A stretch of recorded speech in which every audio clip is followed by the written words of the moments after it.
Hello everyone, it's Jason again. I'm back to continue showing my collection, my baseball and sports card collection. Today I am going to continue with my Yastrzemski collection. It's my 1970 through my 1974 Yastrzemskis. So the first one I got is a 1970s Topps Yastrzemski. For this section is the first one I got for this episode. It's a 3.5, and it looks really cool. It almost looks like that Fleer I showed you, 63 Fleer. It looks very similar to that, but this is a Topps. This is a 1970 Topps 3.5. Look at the corners are little messed up. Sorry, got my hand in the back. Corners a little rounded. These corners are definitely rounded. But she's off center, which isn't too bad. Still looks really good, nice. It's just like I said, these corners right here, they're a little messed up. So you can see why it would be a 3. Well, honestly, or 3.5, but actually, I like it. It's actually quite nice. See, it's a little heavy on the left. It's a little bottom heavy too. There's no rips, tears. The color's really nice. Good positioning. I do like that card. I like the design. On the back, you can definitely tell it's off center. Left to right and top to bottom. And again, we all know about the corners.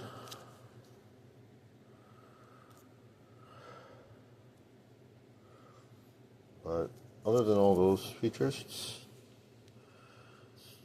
really nice 3.5 for a 1970 card.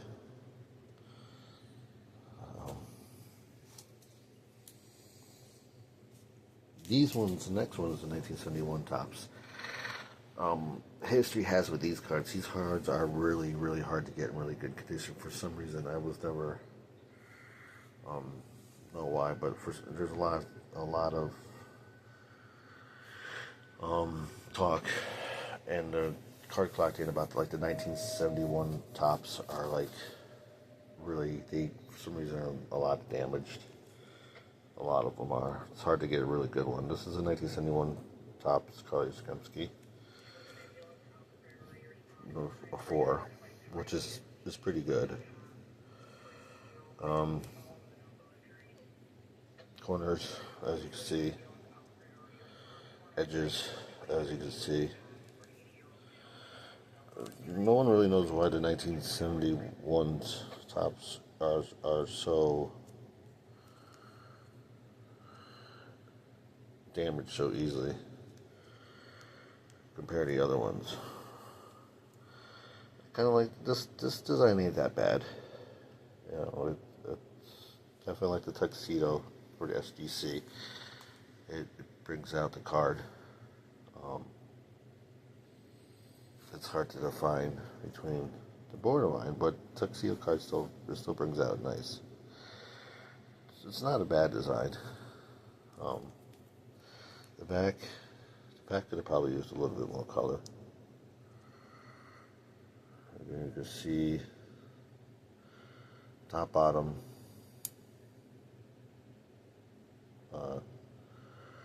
left, right, centering as well. Otherwise, it's not that bad. I don't know. I'm kind of mixed feelings on this design, but I mean, it's not too bad. But that's not bad for a 4 either. Next is my 1972 Topps Yastrzemski. This is kind of for a 3. This is I like this design. I like a lot of these card designs I like. You know, I wouldn't have gotten these cards or these versions of the years if I didn't like the eye appeal. left and right, off center. Top and bottom's not that bad. The font gives it that nice, like, American Bandstand type of font from like the 70s. Yeah, it's definitely got that American Bandstand look to it. I mean, I was born in '79, so I heard a lot about the American Bandstand and all that Soul Train type of thing with my parents growing up. So that font right there kind of gives that vintage 1970s American Bandstand, Soul Train type of feel to it, which is pretty cool. Again, corners, I'm centering a little bit. I left more right heavy on this card. Color's really good.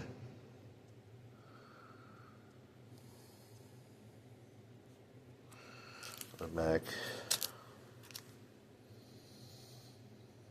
Centering on the back ain't that bad.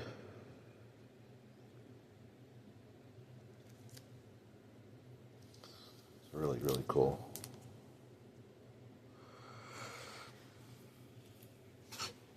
Like I said, anywhere from 3s to 6s are really good for these types of years, the 70s, 60s, 70s.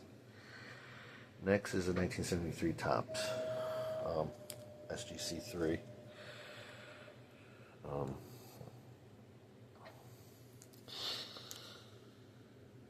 Check out the corners. A little soft. You can tell right along there a little bit, and you can definitely tell the corner. It is left side heavy.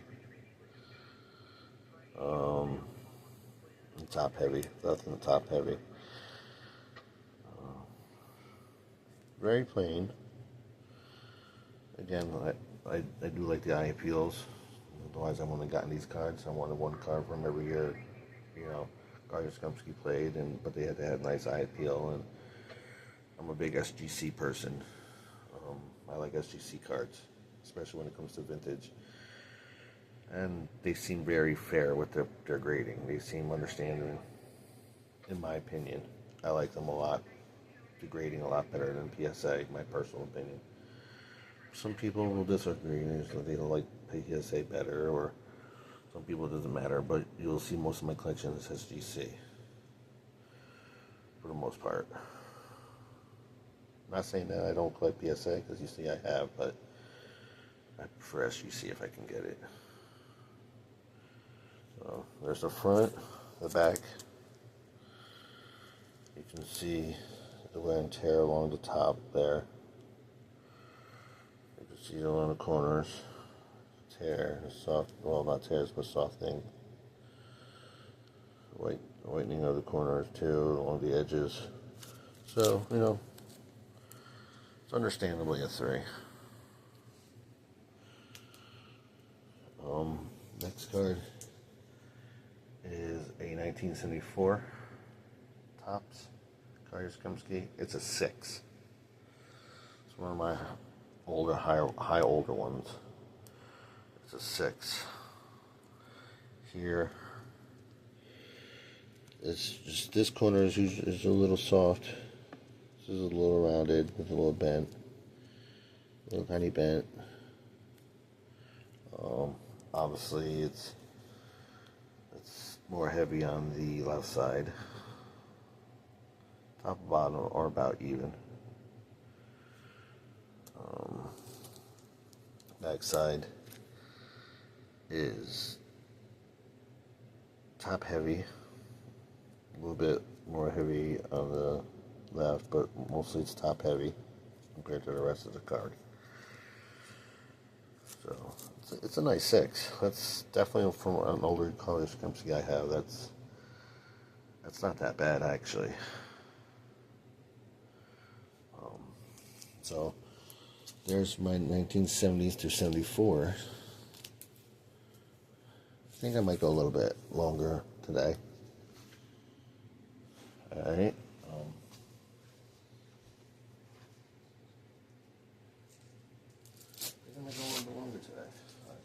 my 75 through 79 cards too. Yeah, bring these down a little bit more so y'all can see them.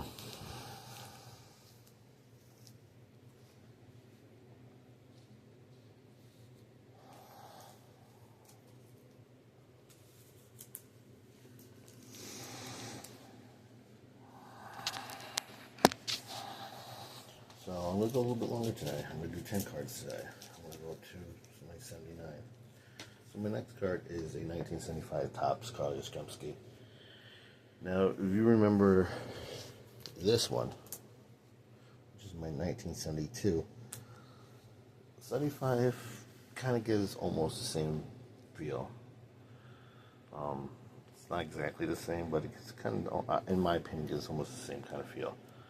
So this is a 1975 Topps card, Yastrzemski. So 5.5. I like the dual color. It would be nice if it was color matched with the Red Sox, but you know, I can deal with it. It's got the dual color. It's got the facsimile of his signature, his autograph. My corners are. You said this one's a little soft. This one looks pretty good. Tiny bit soft, but not much. You can see it. But this one, you can definitely see the push softness. You can definitely see it there. The pullback along the edge too. You can see the pullback along the edge. And this, you can see the little touch, just like this one, a little touch. And this is just a little push, softer. But I like the coloring. I like the coloring the way that it is. It like pops out at you. I like the text, how it is with the back, black, you know, shadowing. And the team pops out at you. It's a little top heavy, but top and bottom. It's a little left heavy. Great color, great color. I like the color of it. There's the back. The back is a little top and right heavy, which would be the left heavy on the front. You can definitely tell with that. But 5.5, that's not that bad, I don't think. My next one is, does not like that. I do not like that at all. The next one is the 1976 Topps card, Yastrzemski. It's a 3. We got the corners a little. You can see that pushed. Off center, left, right, more on the right hand side. Top, bottom, top. Also off center. Corners, you can definitely tell right there. Soft. It looks like a wrinkle right there. Soft bottom corner. 1976 Topps. On the back, you can definitely see those off centering. But I still think it's a bad card. And these cards were really inexpensive. I mean, to get, you know, I know a lot of people like. Each person has their preference. They want a high number cards, and some people are like me. They just, as long as they have a nice looking card. Some people like pinhole. Some people like raw. Some people like graded. Here's my 1977 Topps. Again, facsimile. Autograph. Centering looks a little bottom heavy, but not much. Left and right look good. It's a 5. Corners, tell they're soft and pushed in, along with the edges right there.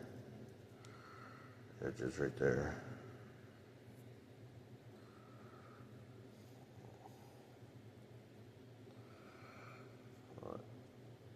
That's mostly just top and bottom, left and right look really good. Good position. You know, can't really so much tail on the back. I mean, you can, but you can't. You can tell that on the back. You can tell that this side is heavier on the back. Definitely, left side heavy, left and bottom heavy. But that's what you get with these old cards. They weren't always cut perfectly and centered. To get a really good old 50s, 60s, 70s, to get anything really before the mid 90s to be really perfectly centered is rare. Is really good because it's the way the cutting machines were. So that's my 1977 Topps Carl Yastrzemski. Here's my 1978 Topps Carl Yastrzemski. He didn't have a base card. His base card was his All-Star card.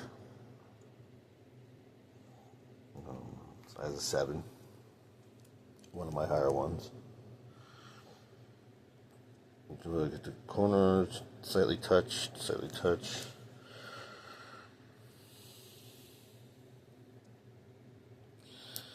Very slightly touched. You can tell it's off center, left, right. It's more heavy on the left. It's more heavy on the bottom. So, but it's a nice 7. I think the back is really centered really well. You can see a little bit of discoloration there, but honestly, I'm really glad of this 7. That's a nice 7. Like I said, I think SGC fares really well. The next is the year I was born, 1979, Topps Carl Yastrzemski. It looks very similar to this one. Now, what's amazing is I don't know why they went back. It started in 1976, and they switched to the red hats with the blue B. I don't know the history behind that, honestly, but it looks weird to me. It always has. But so here's my 1979 Topps Carl Yastrzemski's 4.5. Obviously, it's off-centered. It's left heavy and top heavy. Corners actually are not that bad at all. Not that bad at all. I think we mostly got this was due to the centering. I think that's why it got down to a 4.5. I think it's the centering. The back, you can definitely tell it's left heavy on that side. Top and bottom look fairly even. So I think this got the 4.5 due to centering. It's a nice, really crisp color. So that was my last one for this one. So you got from the 1970 all the way to 1979 Carl Yastrzemski. So see what I have.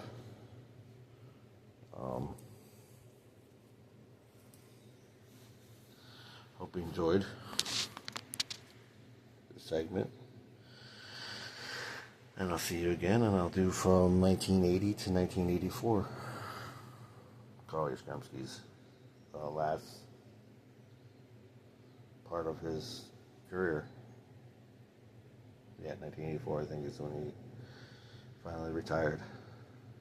Alright, so thank you. Hope you guys are having a good day. Hope you guys had a good 4th of July. And God bless America. Cool.